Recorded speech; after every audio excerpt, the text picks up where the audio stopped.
আসসালামু আলাইকুম, welcome to Bengali kitchen. আরও একটি মজাদার রেসিপি দেখার জন্য আমি লতিগুলো কেটে রেখেছি আগে থেকেই। ইলিশ মাছের কাটামাথা লেজ দিয়ে কচুরলতি অনেক মজা হয়।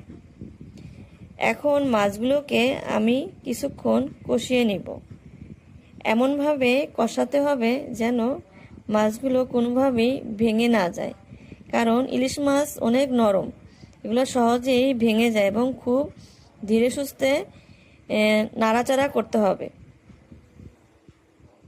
তারপর আমি আগে থেকেই 1 চামচ রসুন বাটা, 1 চামচ হলুদের গুঁড়া, 1 চামচ মরিচের গুঁড়া, ধনিয়ার গুঁড়া 1 চামচ, স্বাদ মতো লবণ দিয়েছি। আগে থেকেই মশলাটা আমি কষিয়ে রেখেছিলাম। এখন মাছের কাটা লেজ এক একটা করে উঠিয়ে নিলাম। খুব সাবধানে করতে হবে যেন ভেঙে না যায়। এখন লতিগুলো দিয়ে দিব। খুব অল্প আঁচে রান্নাটা সেরে ফেলতে হবে এবং চুলার জালটা অবশ্যই মিডিয়াম আঁচে রাখতে হবে।